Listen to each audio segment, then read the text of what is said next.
Hello, hello mga kasari! It's me, Jennifer Mejia, ang tintera ng bayan! Hello mga kasari, kamusta po kayong lahat? Ayan, for today's video, magbibigay po tayo ng practical tips ng sari-sari store para mas lumago po ang ating negosyo, okay? So, yung unang-una po ay, Egglog. ayan, yung unang-una po nating tips, no? Yung ating practical tips na para mas lumago po ang ating negosyo, ang ating sari-sari store is dapat nakahiwalay po ang pera ng negosyo sa pang-personal na pera. Okay, dapat magkahiwalay po. Hindi po dapat natin pinaghahalo or pinagsasama yung pang-personal nating pera sa pera ng sari-sari store. Okay, so dapat yung pera ng sari-sari store is dito lang po siya igagamit, no? Pang tindahan lang talaga siya. Hindi siya pwedeng gamitin na para pambili natin ng mga personal things, no? Ng mga pang-makeup, na pambili ng ah, ng bagong TV, ng bagong electric fan. So, yun, hindi po pwede nating gamitin iyon. Okay, dapat nakahiwalay po, nakabukod. Okay? So, yan po yung pangalawang practical tips para sa ating sari-sari store na para mas lumago po ang ating negosyo is kailangan naglilista po tayo ng ating benta araw-araw at yung nilalabas nating pera bilang puhunan po. Okay, mga pambili natin ng yung mga pinambibili natin ng paninda. Okay, so, kailangan nililista po natin lahat yan para mas ma-monitor natin kung magkano ba yung kinikita natin or para mas ma-monitor din natin kung magkano ba yung dapat nating ipatong na presyo or yung kita dito sa bawat paninda ng ating sari-sari store. Okay? So yung pangatlo po na tips, no, na para mas lumago po ang ating sari-sari store, alamin po natin yung fast moving items. Okay? So yun po yung pangatlong tips, no?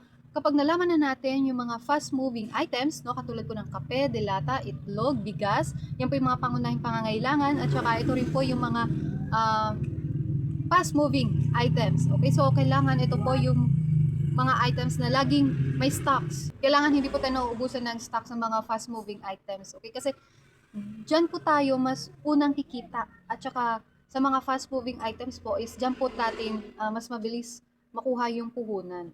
Okay, so kailangan laging merong stocks para hindi rin masasayang yung ating customer. Okay, kasi pag naubusan po tayo ng stocks na yan, ng mga fast-moving items na yan, lilipat po yung customer natin sa ibang tindahan. Okay, so mawawalan po tayo ng customer. Okay, so kailangan laging may stocks po. So, kailangan alamin po yung mga fast-moving items at kailangan laging may stocks. Okay, pang-apat na tips, no, para mas lumago po yung ating sari-sari store, yung ating negosyo is iwasan po ang sobrang utang. Okay, sobrang pagpapautang, no, kasi syempre hindi natin alam kung kailan ba tayo bababayaran. Okay? So kung lahat na lang, maiipon na lang sa listahan yung pera natin, yung puhunan natin, ano pa yung ipapambili natin na paninda. Okay? So mauubos po kapag sobra-sobra na yung pagpapautang natin, nakalista na lang lahat. So wala na tayong magiging pambili ng paninda pa natin, yung mga naubos pa natin na paninda, no? Lalo na kung huga. No, lalo na po kung hindi pa gano'n kalaki yung ating puhunan, 'di ba? Nai-stock sa mga utang, sa mga lista, no? Hindi tayo makakabili agad ng mga items na naubos na.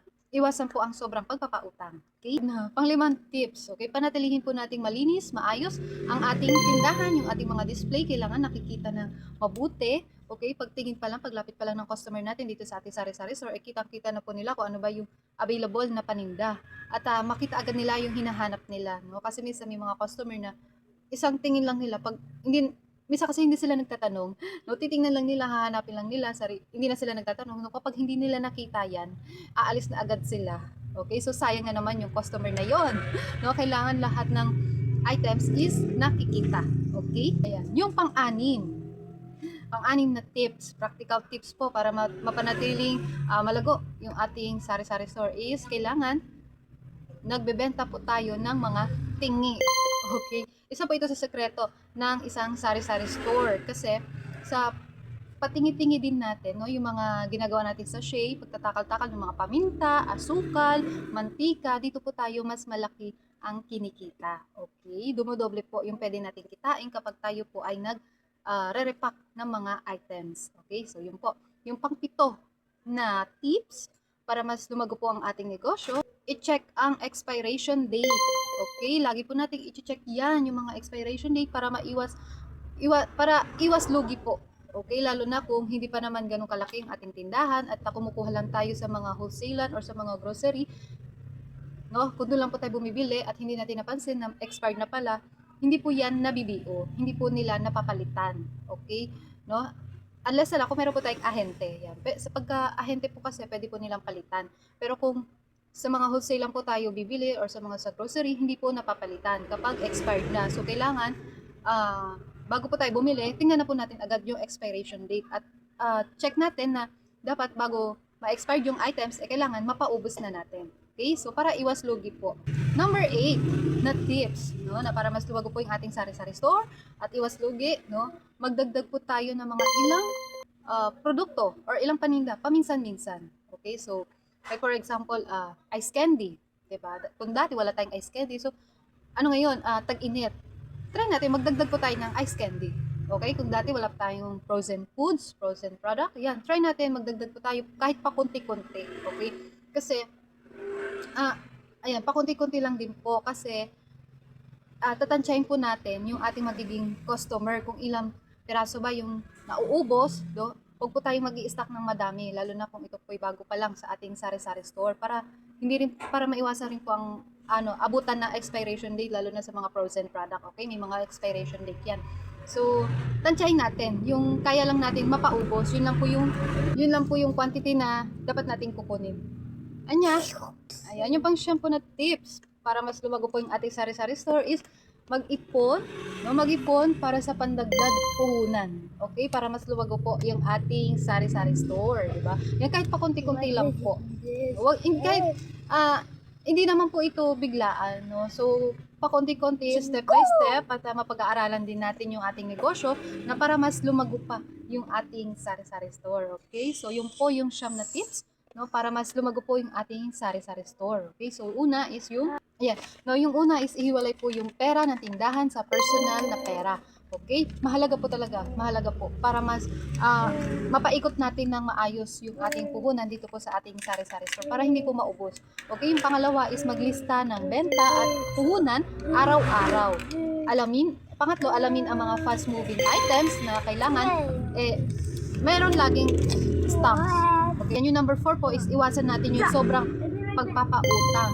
Number 5, panatilihing malinis at maayos yung ating mga paninda, yung ating mga display. Okay? Number 6, magbenta ng tingi-tingi.